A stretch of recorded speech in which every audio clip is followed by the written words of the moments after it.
Hello, everyone. This is Rob Norton, and I have a very exciting book here to talk about. I've kind of been trying to gather my thoughts on this one for a couple days. Ghost Agents, you can see by that great logo up there on top of this really fantastic cover. This isn't something I'd heard about until very recently. The quick story of my finding my way to this is that if you're a comic book fan, you might be watching on YouTube. There is the channel of Cartoonist Kayfabe with Ed Piskor and Jim Rugg, a couple of working comic professionals, and they do videos on YouTube going over books, honestly, just like this. A lot of what they do has kind of inspired me to do what I'm doing in a way. I've had a friend of mine who told me that I should be doing videos on comics or art or supplies or how-tos. She thought that you'd be really good at that. And I'm like, I've been thinking about it for quite a while, but then I finally just broke down and decided to just start filming. And I'm kind of excited to do this one. This is actually, today is 2 weeks since I started. And again, my channel is small. I've got I'm approaching 40 subscribers. Oh my God. One of my videos has almost 200 views, which is nothing, but I do it for the fun of it. But the Cartoonist Kayfabe guys, I watch them all the time, and but the point about them is that having watched them, and then you find groups specifically on Facebook where there are people who talk about the channel and books, and there was a group project that a bunch of people got together to do based on something that the Kayfabe guys suggested everyone do, and I was kind of trying to see if I could get in on that, but I think I was way late to the game. But I ended up kind of seeing and started messaging on a very small scale the guy who wrote this. I just got his name right here. I mean, it's not going to show up on camera, but Rocco Jerome. I messaged him once or twice, and then very recently I hit him up again. There was a conversation. They were talking about working on a book, and he said, hey, do you want to, let's give you an attempt, a chance to do some artwork on an issue of Ghost Agents, which is not this. That's potential for a future issue. But I'm like, sure, I'd be happy to do that. And I actually did some artwork for him. I've got some stuff that I just have to get lettered up for him. We'll do a quick, this is some of the artwork that I've done for that short story that he wrote for me to go into a future issue. And I was trying to do the best that I could do with this artwork, and I'm reasonably happy with it. But there is one problem. For as much as I tried to do the best that I could do, now that I've seen this collected work, holy shit, did the guys in this book just bring it. I don't think I'm even close to their quality. The creativity, the art, the story, it's a kind of like an experimental book. You're not going to find traditional superhero type stuff in this. That's not what it's about. And I've got a poor vocabulary to explain what it is, because I find myself thinking that there's a deeper meaning to all this, and the interest in what they were trying to do, like experimental art and stories, which you will see. They do things in this book I would never think of. I am not that creative. I am not that well versed in what the kind of stuff they're trying to do. So after having gone through this and the artwork that I did for a short story, I'm not even in these guys' league in so many ways. I kind of humbled me. But anyway, that's the connection. Through the Kayfabe channel, meeting some other people, and running into these guys. And when I started this channel, Rocco hit me up and he said, hey, do I need to send you a collection of the books so you can do a video on it? And I'm, fuck yeah. I mean, I will. I'm a nobody. I mean, I'll do what little I can to kind of put it out there in the world. I was really surprised, kind of humbled. So Rocco, thank you, dude. That was awesome of you. And I got to say, when I got this, the first things first about this book, this I'm going to show you right here. This is a standard comic book size right here. So you see how much bigger this Ghost Agents book is. Wasn't expecting that at all. So it's bigger. It's done on newsprint, and I haven't had a chance to really ask anybody, but I believe it was a specific design choice, which I think just works so great. So he sent it to me. So I dug it out and I did a quick flip through the first time I got it. I was just like so interested in the artwork, and there's so many wild things that are just done so well. And then when I went back a little bit later and then gave it a proper read, some of the stuff they did in this is so creative and unique and whimsical and just stuff you don't see if you're picking up Spider-Man or Batman. This is independent creators doing a book that they love in a style that they love, and it's different. That's the best thing I could say about it. Here we are, I'm 5 minutes into this video. Maybe I should just shut the fuck up. Let's look at it. It kind of has like an opening page here, kind of talking about how the G.H.O.S.T. agents, like an agency gets started up, like a secret agent agency set up in the 60s. Howard Hughes providing technology, some of these great logos. It's great. And then it just starts right here. And what's awesome is, just by seeing these first pages, there's another guy who I ran into through that same group, Chris Anderson on art. And I saw this and I'm like, this has got to be him, because he sent me a couple of things of his that I'm going to showcase here soon enough. But I knew his artwork well enough to see that this is him. And again, it's on newsprint, so it's not like that typical Image Comics, slick, glossy paper and over-the-top vibrant colors, which is not a bad thing. But this on newsprint gives it a unique feel that you can't get any other way. I'd be really interested to know what their kind of mindset was on why they chose to do that, but I think it's great. Hand on a motorcycle here, revving it up, a helicopter, guns pointing. Here is this character and the helicopter in the air. Yeah, here it is. Art by Anderson.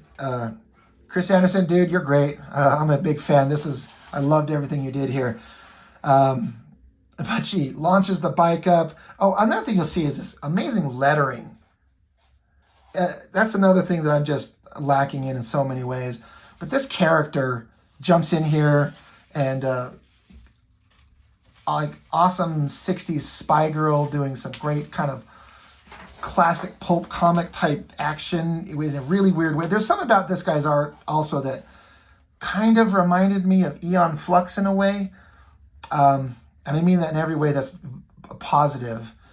Look at this, like this big pop, this color, how the background colors are one thing, but then this action scene is done with this hard, slick color there.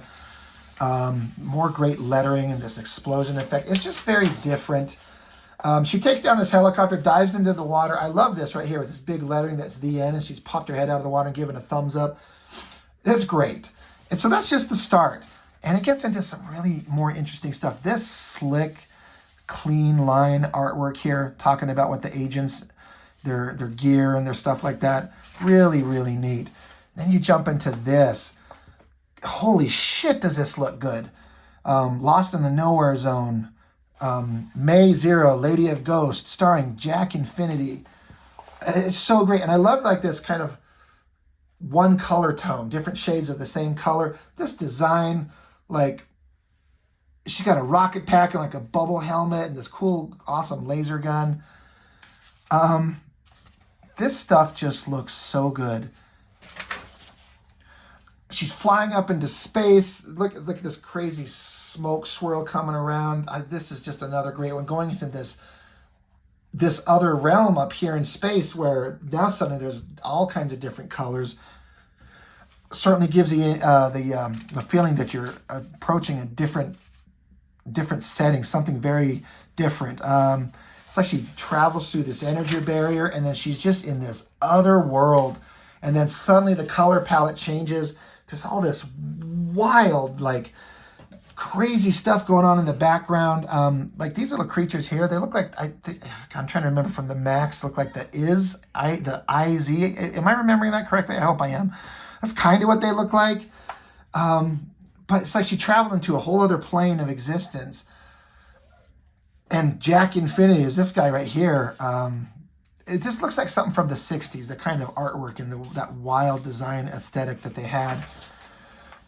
I like this dialogue here. Take it easy, fascist. I'm trying to flip this flop, not make the mortal plane pop.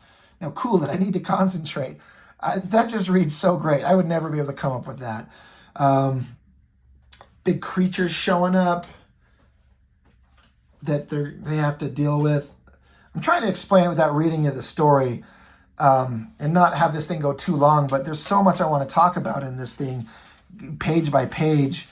It's just so great. I love these little blasters that she's here. Great angle, the drawing, everything. They eventually, like this, I guess he kind of got them out of that dimension that they were in, and they were here back in another world. And while she was coming to get him, she's like, kid, I got you figured wrong. And he's like, yeah, I know. Just a quick couple of pages telling a very wild story. That's something I've learned from these guys, is getting so many concepts and stories together and doing it in just a few pages. That is a skill that I don't have. Another one, Riders Howling in the Moonlight. What a great title. Another great splash page. Written by Rocco Jerome, art by Ben Perkins. They're rumbling, they're going at it, and then they're kind of laughing. They're obviously friends of some type. They've got a past relationship. I like how it's all built for the spread, like 2-page spread. The story's being told across here. It's really good.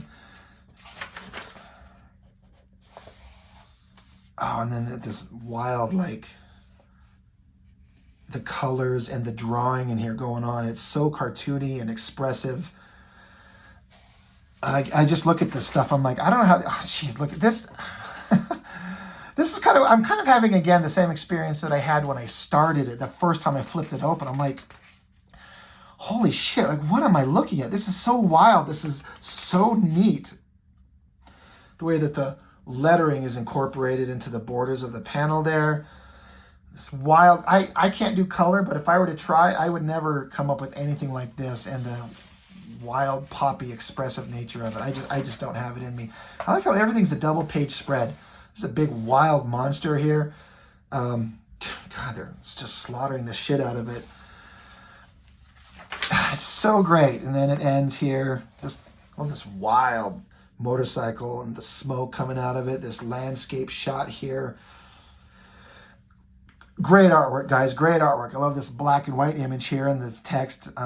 You can read that. You can screenshot and read that if you want to, but that's really awesome. Into Nowhere. It took 13 of Ghost Psi Division's most brilliant scientists several years to reverse engineer the phenomena encountered by Agent Zero in the sky above the Yucca Flats in 1968. Big, awesome lettering. It's not like a little text box like you'd see in a traditional comic book. It's done with these big, bold letters that you can read. A tear into the netherworld. Rocco wrote it. Adam Lemna, I hope I'm saying that correctly. Forgive me if I got that wrong. Yeah, this character, he goes into this other dimension, I'm guessing, and look at this. Like, you want to visually explain in a wild way that you've crossed over into a whole other universe. Look at that. I would never come up with this in a million years. You guys have got a creative mind. Experimental comics, I think, is the best thing you can say about that. This is wild, and I love it. It looks so great. Sorry, I'm worried that I missed the page when I'm flipping it. This one I remember looking at. Again, at first glance, I didn't pay attention to the story, but then when I reread what happened, Donna Prentice from Ghost Agents in Acid Rain by Rocco N. Perkins. Love this simple artwork here. And then this is one of the coolest images ever. That is so great. She's upside down. She's listening to music. You see that she's taking some acid. We're going to say Acid Rain. She takes a pill. She puts on some tunes. She lies down. She's going to have a little experience, I think. But this artwork, first rate, guys. First rate. And then she gets a buzz on her little spy gadget here. And she pops up, answers the phone. She's like, hey, look, it's Donna. Someone is coming to kill me, and I'm compromised. And then it's like the artwork is showing her going on her little acid trip, and then things start getting wild, colors start going crazy, and then this is a visual representation of her having an acid trip, but someone's coming to get her. So she has to fight while totally like tripping. I haven't read every comic book ever made. I have to be honest, a lot of what I've read as a youth and in my adult has been kind of traditional superhero fare, but I kind of gotten bored of modern comics in a lot of ways. There's one title that I collect on a regular basis, and that's Savage Dragon. And and then I just will pick up an occasional thing if it's an artist that I really like. So when I say like I haven't seen anything like this ever before, I don't know that it's something like this has been done before, but I have never seen it. So this was a first time experience for me, and I freaking love it. This stuff is so wild. Under these crazy images, she's fighting. There's this wild imagery going on. These other figures that she's doing some kind of battle with. Just the idea that when I flipped to this and I kind of, again, on the second viewing, was reading it and like, oh, she's tripping. She's on drugs. And this is us seeing through her view, her fighting. And then it just gets even more wild. I've never done acid, so I can't tell you what it's like. I hear people talk about it. Wild colors, your brain's percepting things totally differently. And this is just a perfect way to do that. You know that something different is going on. I liked this imagery of like these like octopus tentacles with little suction cups on it. This stuff down there looks amazing. These wild colors and designs. And then it just kind of snaps back, I guess. And this guy comes over and is like, it's like, you called me like 5 minutes ago. Thanks for coming anyway. Hey, I better split. And this guy's like, did you kill all these dudes? And all these guys are like dead here. And she's like, yep. So she did that. What a great way to show like this girl fighting for her life while on drugs. That's just so great. And that looks kind of like a continuing of the same thing. While she's still like, she jumps out of a window, jumps on a bike and takes off. It's so good. I got a big smile on my face, and I can't tell you how much I just find it so amazing. This one, Boom, like, is that the title of the story? That's fantastic. The Yucca Flats, and there's like this, like a monkey creature and this bird creature. This guy's running away. Good God, it's true, they're real. And this girl's like, glad you know us. Get out of here. And you got like a cycloptic monkey going on fighting this thing. Whatever's going on, it's awesome. This thing smashes him on the head. And he's like, blah. Great artwork, great coloring, a very cartoony, wonderful style. It says here, story by Rocco and art by, it just says Messimo, Meesimo. Again, forgive me if I'm mispronouncing that. I like how she's, these guys are fighting, and she noticed there's like a bazooka weapon. She's like, nah, why the hell did I leave that there? So she has to like dive through them at these monsters as they fight. And I thought this rendering of the bazooka and then the explosion, like the circular pattern with these exploded, shredded remains, like that's great. That is something, especially with the use of white. Like there's no white. Like look on these, everywhere else, there's not really any white. Even the white in the text and the background is kind of like an off, but this hard, bright white, it becomes a color in and of its own, rather than just the absence of color. It is an effect to show that explosion. She's like, well, I've had worse days. Like, simple, 4 pages, beautiful, love it, great, great, great. This is like a reprint of the first story, but just like the colors without the line work. I'm kind of interested as to why they put this in here.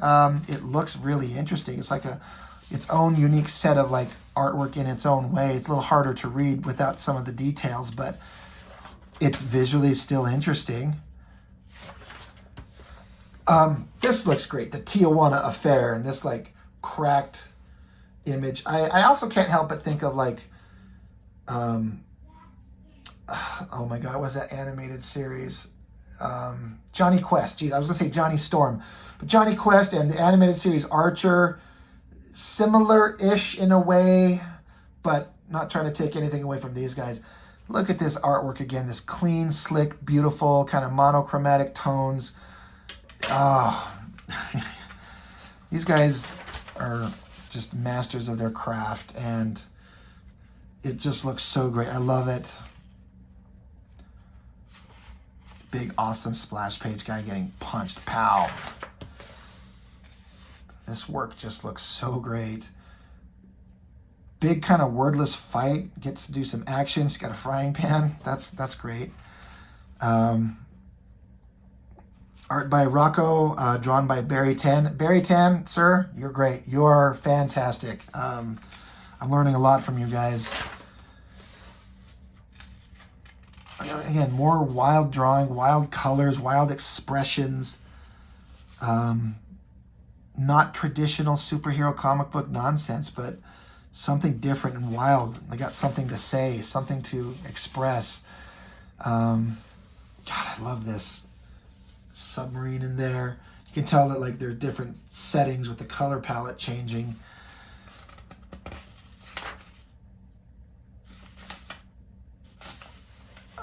Wow. I'm sorry. I get worried that I'm just repeating myself and sounding stupid, and gets kind of boring when I'm just like, oh my God, it's so good. But it really is. This one I remember reading and finding really fascinating. Above France, 1969. You like got a giant airship and some bad guys holding someone prisoner. Burn everything to the ground or we murder your president. So I thought this was so great. So you got this girl in silhouette taking a shot, someone bringing her a helmet that she smacks on, and then there's like a opening into space. Well, what you see here is there's like a satellite in space, and she just jumps out. Just jumps out. Like she's not in a space suit, but she's going to jump out from a satellite in space, from orbit, that you see here, terror in the sky. And she's just falling through the atmosphere. I love it so much. That is such a wild, like over-the-top, ridiculous idea, like almost like a fairy tale kind of thing. Like the hero's in a satellite, she just jumps through the atmosphere to fight the bad guys. I thought that was one of the coolest things I'd ever seen. I love that so much. Again, art by Chris Anderson, dude. You are nailing it. I love it. She gets here and kind of deploys like a wingsuit to land on this airship. I like the kind of the motion showing how it's like she's coming down and she whoosh, comes up and to stop her momentum and then land. Then she stabs a sharp object into the side of the airship and is like cutting it. And the sound effects, it's so wild. And she gets down to the side, busts in, does a little tuck and roll. And this is one of those things, again, that kind of remind me like a Aeon Flux kind of vibe, like the wild figure and the forced perspective. Great. She pops out, guns drawn. She just jumped from orbit. She's got a smile on her face. She's having a great time. This, again, another great, each one of these long, skinny panels is showing like her shooting, bang, bang, bang, bang, bang, bang. But each one is kind of dying in a unique way. Like this guy's getting, like, they're wearing different kind of like wild helmets. So this guy gets shot in the head. This guy gets shot, then you like see this sound effect shatter, like the glass shattering in the background. I really like this. I laughed out loud when I saw what was going on. The bullet that she shoots at him bounces off his gun, ting, pff, up through his head and blows his brains out the top. It's so great. All these unique, inventive ways of showing these guys getting dispatched. This one might be the best, though. If I'm reading it right, and I believe I am. Again, he's got this, like, it's not the same guy, I don't believe, but like a similar, like a helmet. The bullet shoots in, and then you got these sound effects of the bullet bouncing around inside the helmet. Ting, ting, ting, ting, ting, and then it exits out the top. I laughed so hard at that. That is so brilliant and funny, how it just ricochets around and they're shredding his face probably and just blowing out the top. Mr. Anderson, well done. Well done. And then you got the final bad guy holding the president. He's like, come closer, I'll kill him. Like, no, you won't. And look of shock and horror. And she takes him out. He's thrown out.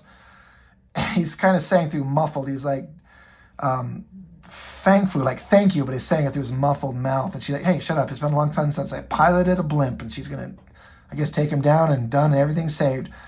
I love this story so much. This might be my favorite one. The acid trip one might be my favorite in a way, but this one, there's so many, like when he made me laugh, that's when you kind of get me going, that's my favorite, as opposed to the acid trip one, which was just so cool. But this one was the element of funny just took me.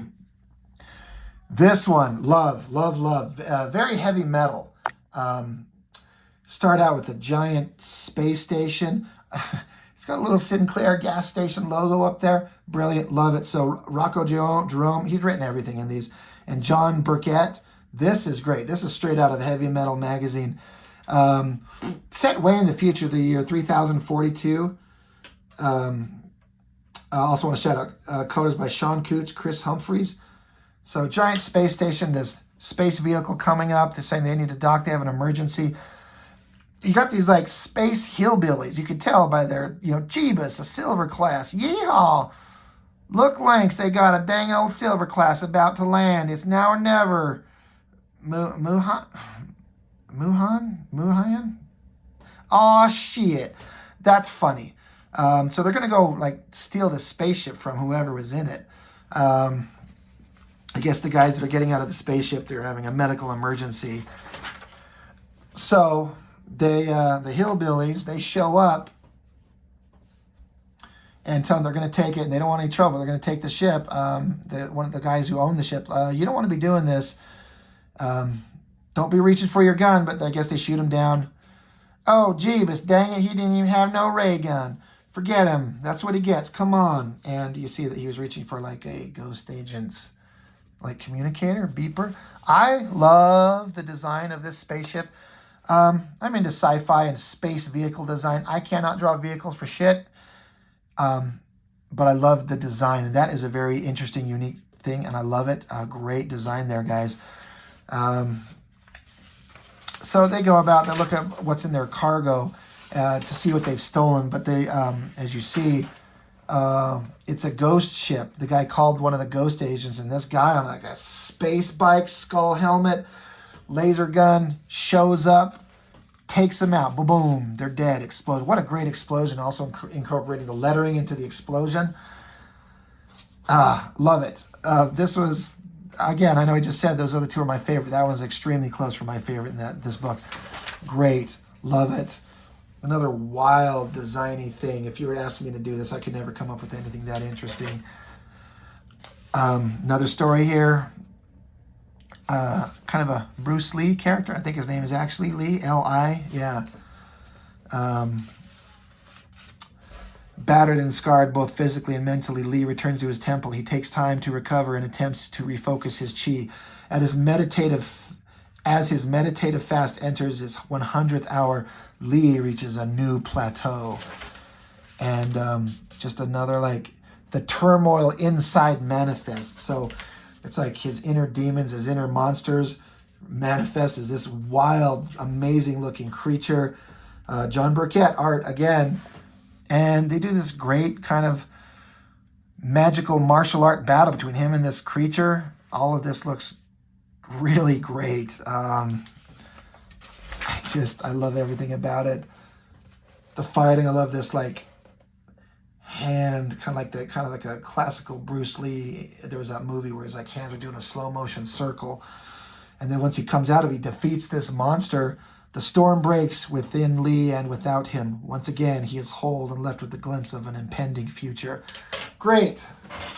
Short story, character development, fantastic.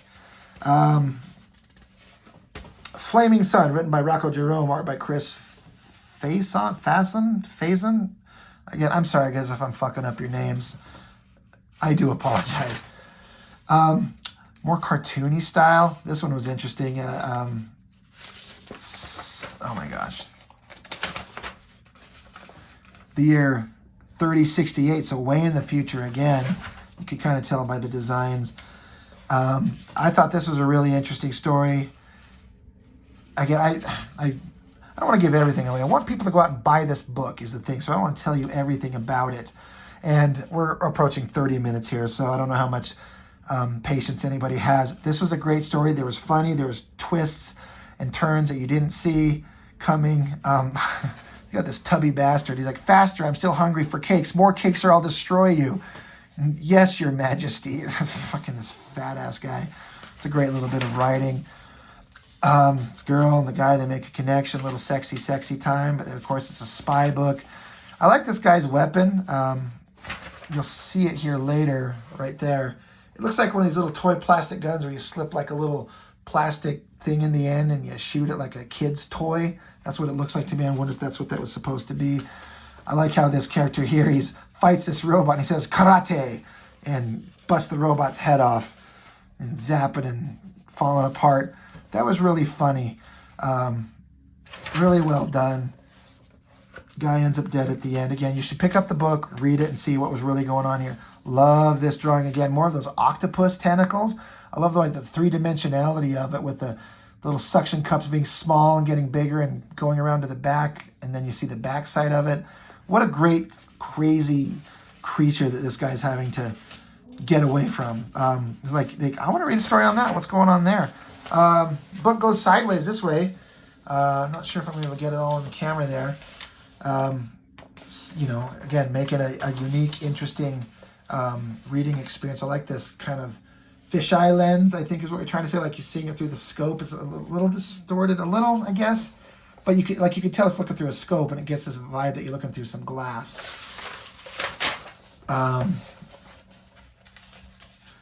Like intentionally made, kind of like, this one reminds me in a way of like seeing full color stuff in like the newspaper and the comic strips. For some reason this one specifically reminded me of that, even though you didn't read comics like this in a newspaper comic strip. But I remember thinking that's what I just thought of when I saw that one specifically. Another news story starts out, big giant hand punching the girl, boom, punched. Let the fight commence. Big beautiful images, beautiful girl, lucha libre looking kind of guy. Looks like she takes and shoots his face off, and he's a robot. Quick little story, in and out, beautifully drawn, beautiful colors. Great work, everybody.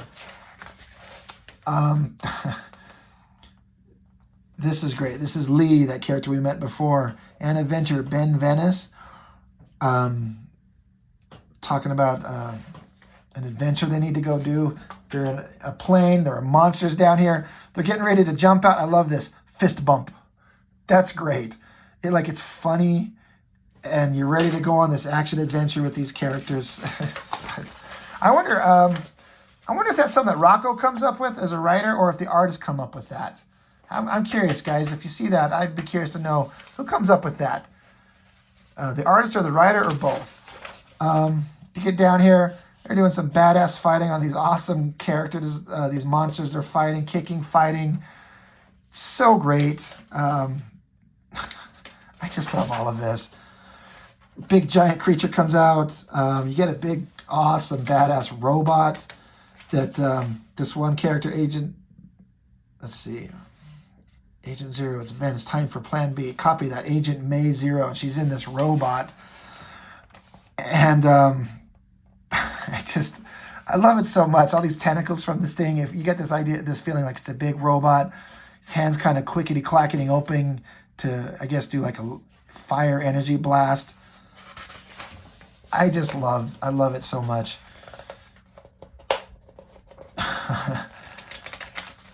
Extreme Ghost Mech Blast. Blowing away the creature. Sorry, that's just so great. It makes me laugh, and I'm not laughing at it. I'm laughing with it. It is great. Another beautiful big drawing there. Another big wild drawing there. And here's a credits page. Artist in order of appearance. So, this should be high resolution enough that you could be able to take a shot at that and look at it and look up all these people. Rocco Jerome, writer and producer of Ghost Agents. I guess this is a short story also with another artist that they wanted to showcase in the back of it here. Look at all that great stuff. Those colors are so wild. I love it. Love those side by side. Looks great. So great. Great back cover. Perfect logo. I love it. This was one of the funnest comic books I have ever had the pleasure of reading in a long time. Seeing some guys put on display their skills of various senses of humor and drama and way of showing story in a visual sequential medium. The great thing that comic books can do is telling stories in a sequential medium. And you can tell any kind of story as long as you can draw it or get somebody to draw your story for you. You don't need to, you can write a novel, but you're limited by words, and that is its own unique, amazing thing. You can do movies or TV or video, but that's a visual medium, and it's hard to get all the big shit that you want to show. But in a comic book, you can do anything. You can tell the stories you want. Budget is no factor. As long as you got a guy, whether it's you or someone else that can draw it, you can tell the wild story that you want to do. I'm not kissing ass when I say this is one of the funnest things I've read in a long time. I was blown away. I had a big smile on my face the entire time. I looked through it the first time a couple days ago, and just going through it again here. Fantastic. Guys, like I said before, I love to draw. I do my own work. I think I've got some strengths. I think I do some things okay. I'm certainly lacking in others. But you guys brought your A game and put together an amazing book. People need to see this and need to give it some attention. Go buy a copy of this book. Hit them up. This is great. I'm going to have some links, the link to where you can find this book. So check that out. Rocco, thank you, dude, for sending that to me. It was a pleasure to read. All you artists who contributed to that, you guys are amazing. I am nothing after seeing this. I know I've got a lot to learn, and I'm glad to have the opportunity to look at this and experience this. And I guess that's all I've got for now. This has gone on long enough. Ghost Agents, this is amazing. This should be like a liquid television animated series, something like that, where just little shorts of wild animation styles with a big budget thrown in there to give it the great visual flair that it deserves. I think that would be great. This should be a TV series somehow. That's what I see in it. But sometimes also a concept is the best in comic form. You'll never get a better version of it like that. I always think of Bill Galvin and Bill Galvin, I'm sorry, that's someone else. Bill Watterson and his, why am my brain not working? Calvin and Hobbes, holy shit, sorry. He always talked about how Calvin and Hobbes works best as a comic book form, and he's not going to do a movie, he's not going to do animated series, as much as some of us would love to see that. He's like, that's the best version of this you'll ever get. I'm not going to whore it out. Sometimes I think certain comic books, sometimes you get the best version of it you'll ever see is in the comic book format. But also at the same time, this deserves to be seen on a bigger scale. I think it could lend itself to an animated series done with the right budget and given free reign to be told the way it needs to be, not dumbed down like some things do. We're not selling it to kids. This is for grown adults who appreciate the format. And this should be given I think an animated series would be amazing. But if nothing else, Ghost Agents should be seen by a wider audience. This needs to be out there in the wild. So anyway, thank you again, Rocco. I appreciate it. You artists are amazing. Everyone who contributed to this. This is an amazing book, and I'm glad to have taken an opportunity to look at it. So that's all I've got for now. So thank you, everybody, and I will see you on the next one.